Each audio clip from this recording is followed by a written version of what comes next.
अब हम इन नंबर्स की कुछ प्रॉपर्टीज़ के बारे में बात करेंगे और नंबर्स की कुछ प्रॉपर्टीज़ हम डिस्कस करेंगे। तो सबसे पहली प्रॉपर्टी होती है इसमें क्लोजर प्रॉपर्टी।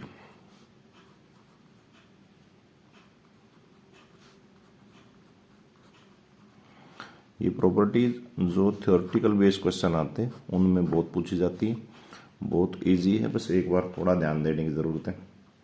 तो क्लोजर प्रॉपर्टी कहती है कि अगर हमारे पास दो नंबर्स हैं A and B, whole numbers A and B, अगर ये दो होल नंबर्स हमारे पास हैं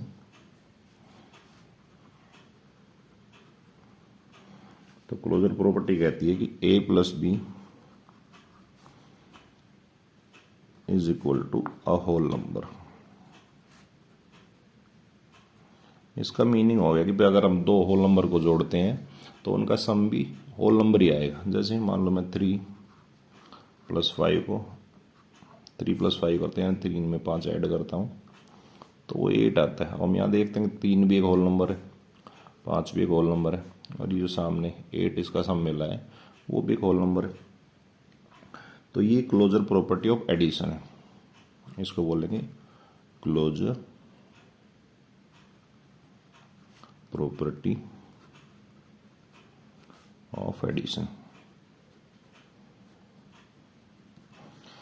इसी तरह अगर दो होल नंबर को मल्टीप्लाई करते हैं यानी a मल्टीप्लाई b तो वो भी एक होल नंबर ही आएगा।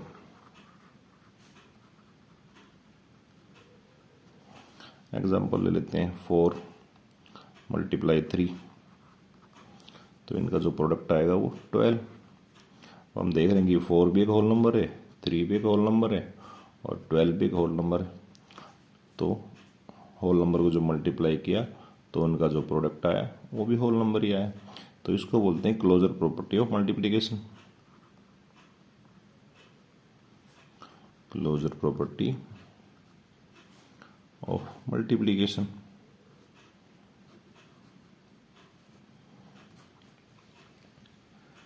अब एक नई प्रॉपर्टी, तो इसको अगर हम थ्योरी में थ्योरेटिकल कोई क्वेश्चन आ जाता है तो उसमें ऐसी लाइन लिखी मिल सकती है, whole number are closed with respect to addition and multiplication. Whole number जो है क्लोजर प्रॉपर्टी रखते हैं मल्टीप्लिकेशन में और एडिशन में।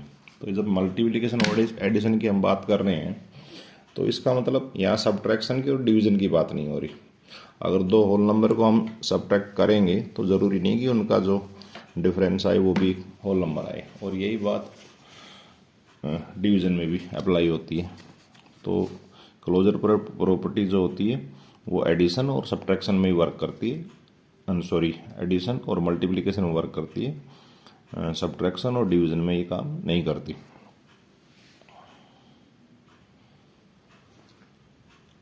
अगली प्रॉपर्टी है कम्यूटेटिव प्रॉपर्टी। सेकंड नंबर इसमें डाल देते हैं कम्यूटेटिव प्रॉपर्टी। अब ये क्या कहती है कम्यूटेटिव प्रॉपर्टी? ये कहती है कि ए और बी अगर हमारे पास दो होल नंबर हैं तो अगर हम उनको ऐड करें, किस तरह से ऐड करें, ए प्लस बी, तो उनका सम बी प्लस ए के इक्वल होगा। यानी हम होल नंबर को आगे पीछे करके ऐड करें तो उनके रिजल्ट पर यानी सम पर कोई डिफरेंस नहीं पड़ता। ए प्लस बी करो या बी प्लस ए करो, दोनों इक्वल होंगे। एग्जांपल लेकर देख लेते हैं। 4+7 मैंने लिया तो उसका जो सम होता है वो 11 होता है। इसी तरह अगर मैं 7+4 लेता हूँ तो वो भी 11 ही होगा। दैट मीन्स इनके सम पर या इनके रिजल्ट पर कोई डिफरेंस नहीं पड़ता। तो इसको बोलेंगे commutative property of addition.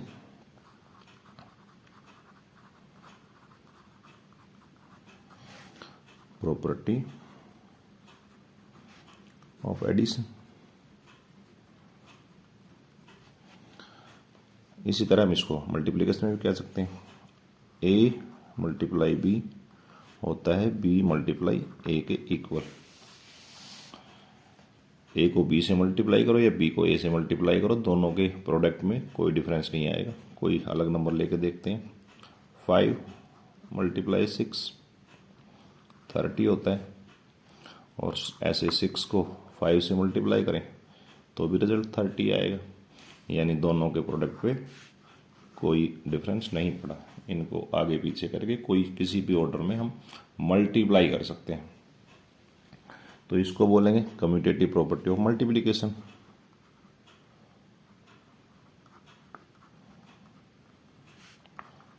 Property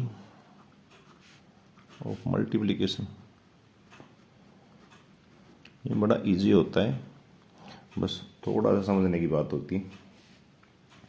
अब अगली जो हम प्रॉपर्टी पढ़ेंगे वो एसोसिएटिव प्रॉपर्टी पढ़ेंगे। तीसरी जो प्रॉपर्टी है एसोसिएटिव प्रॉपर्टी।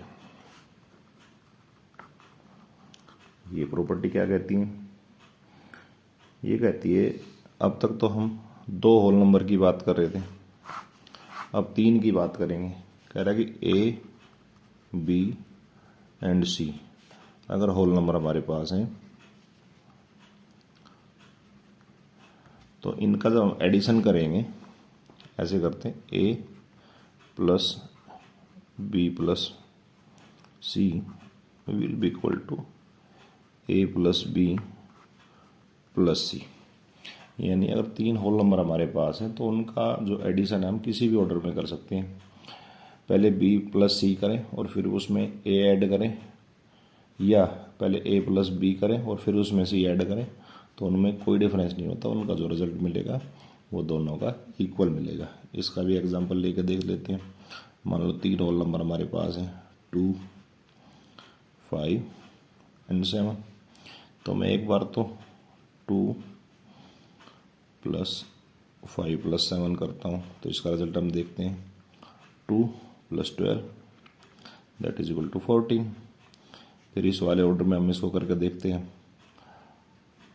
2 प्लस 5 और उसमें 7 करते हैं, 2 और 5 7 हो गया, प्लस 7 यहाँ से किया तो ये भी 14 ही आया। तो इसका रिजल्ट भी 14 और इसका रिजल्ट भी 14, यानी दोनों में कोई डिफरेंस नहीं आया। तो हम होल नंबर को चाहे किसी भी ऑर्डर में ऐड कर सकते हैं। तो इसको बोलते हैं एसोसिएटिव प्रॉपर्टी ऑफ एडिशन।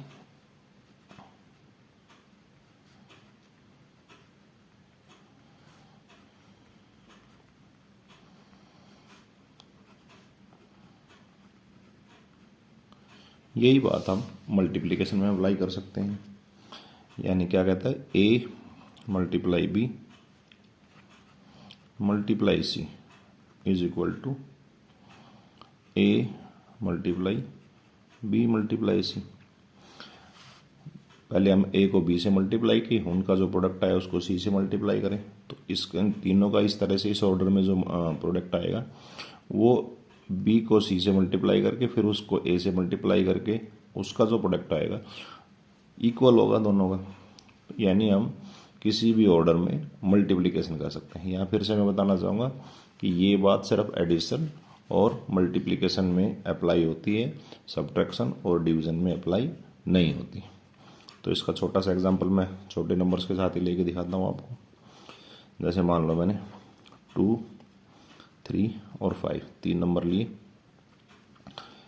पहले इस ऑर्डर में करते हैं 2 मल्टीप्लाई 3 और फिर ब्रैकेट में लेके 5 से मल्टीप्लाई करते हैं, तो 2 3 जा 6 और 6 5 जा 30, इसका रिजल्ट आ गया। अब थोड़ा इसको इस ऑर्डर में लेके करते हैं 2 मल्टीप्लाई 3 मल्टीप्लाई 5, तो 2 को बाहर रखते हैं, 3 मल्टीप्लाई 5 15 हो जाएगा और 15 को जब 2 से मल्टीप्लाई करेंगे तो 30 आ जाएगा। दोनों ही केस में हमारा जो प्रोडक्ट आया वो 30 आया। इसका मतलब किसी भी ऑर्डर में अगर हमारे पास 3 नंबर है 4 नंबर है, किसी भी ऑर्डर में हम उनको मल्टीप्लाई कर सकते हैं तो उसके प्रोडक्ट में कोई डिफरेंस नहीं आएगा। तो ये है एसोसिएटिव प्रॉपर्टी ऑफ एडिशन।